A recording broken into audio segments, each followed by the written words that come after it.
Welcome back to Pokemon History and Lore, where each video I'll be teaching you the real-life histories, science, and cultures that inspired your favorite Pokemon. So comment who your favorite Pokemon is, and if I use it, I'll shout you out in the video. Today we're going to be talking about the Pokemon Trubbish and Garbodor. These Pokemon are recommended by Doodling Rooster and Trashy Raccoon, so shout out to them. Now this may come as no surprise to anyone, but Trubbish is actually based on a closed trash bag. Trubbish was introduced in Gen 5 in the Unova region, which takes its inspiration from New York City. It's just made New York City. New York City. Jake, it's time you switch brands. Dang, that's good marketing. I still think about this product 30 years later. Now, in larger metropolitan areas, a huge problem is trash. They just don't have the infrastructure or the manpower to clean it all up.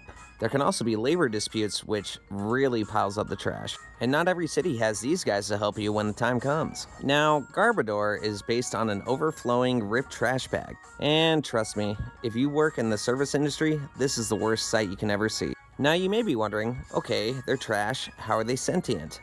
Well, it's based on Sagumugami, which is the Japanese belief that after 100 years, everyday objects will gain sentience, or basically be given a soul, and first appears in a Japanese waka story from the 9th century. Now we're going to talk about plastics for a moment. Plastics are probably the biggest threat to our planet currently, as they take up to 1,000 years to biodegrade. Plastic was originally invented in 1907 by Leo Baekeland, and for the first 70 years it was going pretty okay.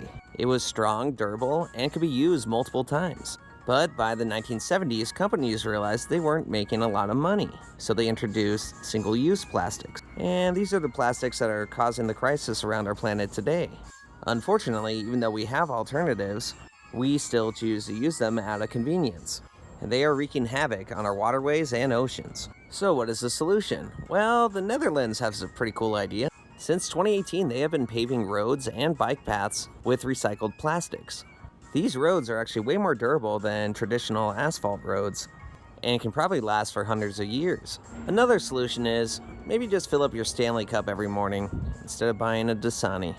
Thank you so much for watching, guys. Here's a preview of the Pokemon I'm going to be doing next. Again, we're on our way to 7,000 followers. And once I get to 10,000 followers, there's going to be a special Pikachu episode.